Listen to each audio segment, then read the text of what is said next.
Hello, I'm Karen Price and I'm joined today by Katherine Jenkins, who's going to tell us all about her new album. Thank you ever so much, Katherine, for coming in today. Lovely to see you. Lovely to see you too. So tell me a little bit then about this album, because it's the first with Warner, isn't it? Yes. And how does it differ to the other 6, I think it is now, that you've released? Well, definitely this is my most commercial, my most crossover album, and I wanted it to be the most accessible. You know, I've always wanted to work with David Foster, who produced the album, and although people might not know his name, they'll definitely know his work. He did the Bodyguard soundtrack. He's worked with Barbra Streisand for 25 years. He did all of Celine Dion and discovered Michael Bublé and Josh Groban. He's amazing, and I always wanted to work with him. So on this album, I thought, you know, we would take it a step further, and the repertoire's more popular. So it's far more sort of easy listening for everyone. But I still wanted to keep it classical in the way that I sing. So I'm very much bearing in mind all the people who've bought my albums in the past, and not, you know, not in any way sort of stepping away from it too much. But yes, it is a little bit different. So how did you go about choosing the tracks then? Because I know that you had US audiences in mind as well when you were putting it together. Yeah. So what was the criteria really? Well, I've done it in a totally different way to the other albums. When I've made albums previously, I've gone in and seen the record company and, you know, put a list forward, and we've decided on all the songs, and then I've gone into the studio and recorded it, and it's been quite sort of, you know, simple. When I turned up on the first day to work with David, I had no clue what we were going to sing.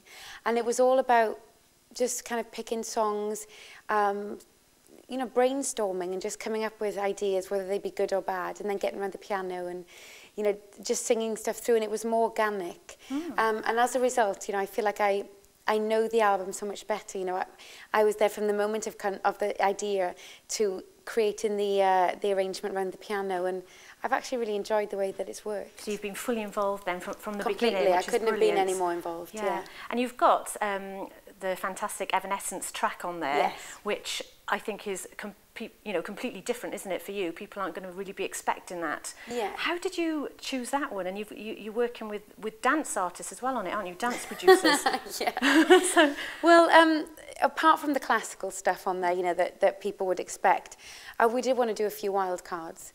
So it was about choosing songs that, you know, people wouldn't necessarily see me covering, and I never thought I would do a rock song, you know, like Evanescence, or I would do a reggae version like the Bob Marley track. But it's, I think sometimes you've got to just try these things, and we thought, well, we'll see if they work out, and if they do, brilliant, and if they don't have to go on the album. But I think it was me that suggested Evanescence, just because I loved the stuff that they did, and David sort of looked at me and said, I don't think you can do that.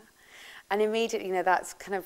red rag to a bull. Yeah, really, like, don't tell me what I can and can't do. And I left the studio feeling, you know, pretty daunted by the whole thing and wondering, you know, was I up to it, and doubting my vocal abilities. But went back to my hotel room and gave myself a good talking to, and went back in and sang it for him, and I thought, no, I will show him that I can sing this. And at the end of the day, he put his arm around me and said, yeah, you nailed it. Brilliant. I bet you felt delighted, didn't you? Yeah. And from that point on, we had a really good working relationship. So what's your favourite track on the album? Or is that a bit of a difficult question? I think probably the duet with Andrea Bocelli, which is called I Believe. Beautiful. Yeah, it's just, you know, I've sung with Andrea a few times. We did Strictly, and I've just been in Tuscany singing with him, and he's amazing, but we'd never actually recorded anything for an album. So the fact that, you know, he's on it, and I think the arrangement that David's done is beautiful. And the first time I heard it, I cried, my mum cried. You know, it's a really touching song. So it is, and again, it's a contrast, isn't it, to the Evanescence? Oh, it's totally, Bring Me to Life. Yeah. I mean, there are definitely, you know, there's lots of different moods on the album, but I wanted to cover lots of different areas, and definitely, you know, I think it's, with it being more popular, there's something on there for everyone.